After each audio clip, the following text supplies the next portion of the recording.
Bab 8. Kadin, Kawah Candra di Muka. Seiring perkembangan usaha, Aman ingin terlibat dalam organisasi pengusaha yang lebih luas. Aman sadar agar pelaku usaha semakin berkembang dan maju, dibutuhkan sebuah jaringan usaha yang di dalamnya berisi para pemilik usaha. Kamar Dagang Indonesia atau Kadin adalah jawabannya. Organisasi ini yang memiliki visi, misi, dan struktur organisasi yang jelas. Jumlah anggota Kadin sangat banyak dan berasal dari beragam jenis usaha. Tahun 2008, Aman bergabung dengan Kadin, Kamar Dagang dan Industri Kota Bandung. Anggotanya kebanyakan pengusaha senior yang sudah mapan. Banyak insight yang didapatkan dari mereka untuk meningkatkan omset. Dengan bergabung bersama Kamar Dagang ini, masing-masing anggota bisa merasakan berbagai manfaat. Tentu manfaat tersebut sangat berguna demi kemajuan sektor perdagangan dan industri pada umumnya, dan usaha yang dikembangkan pada khususnya. Pada tahun 2013, Aman bergabung dengan Kadin Provinsi Jawa Barat untuk memperluas jaringan silaturahminya. Tahun 2019, Aman terpilih sebagai Wakil Ketua Kadin Jabar, Bidang Koperasi dan Usaha Mikro Kecil Menengah atau KUMKM.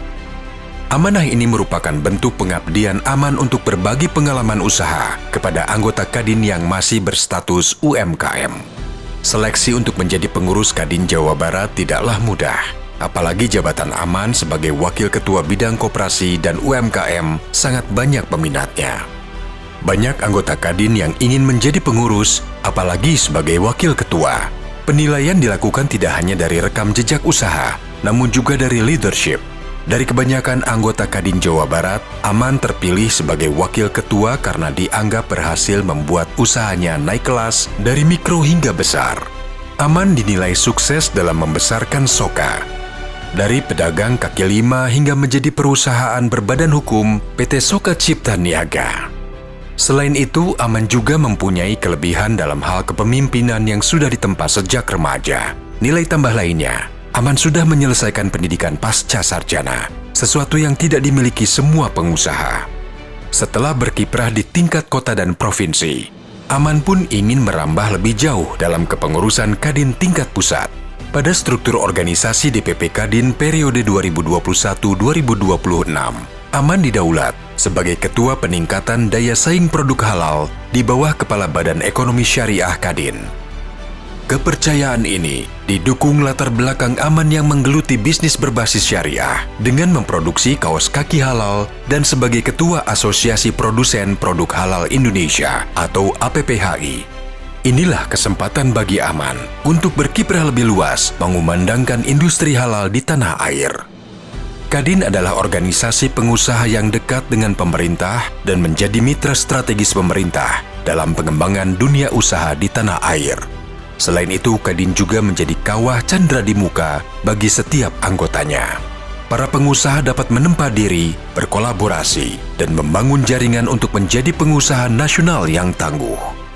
Tahun 2011, Aman bermaksud menemui pengusaha senior yang tergabung di Kadin. Antara lain Pak Adang Sudrajat, pemilik Ultraco Jaya Lestari, dan Pak Mehmet Mursid, CEO Safira Corporations. Di samping silaturahmi, Aman ingin menggandeng mereka untuk menjadi investor agar Soka lebih maju lagi. Suatu hari, Aman menemui Pak Mehmet Mursid di kantornya. Waktu itu Pak Mehmet sedang menerima tamu. Aman pun menunggu. Tak lama kemudian sang tamu pun keluar. Aman sempat melihat tamu itu sekilas. Ia tak begitu mengenalnya dengan jelas, hanya selayang pandang. Setelah melihat Aman, sekelebat tamu itu pergi. Aman diam, berpikir. Orang itu pernah dilihatnya. Aman penasaran. Tiba-tiba suara Pak Mehmet terdengar memanggil, memintanya masuk ke ruangan. Oh, itu tadi Baim. Dia anggota baru Kadin Bandung. Usahanya bidang fashion.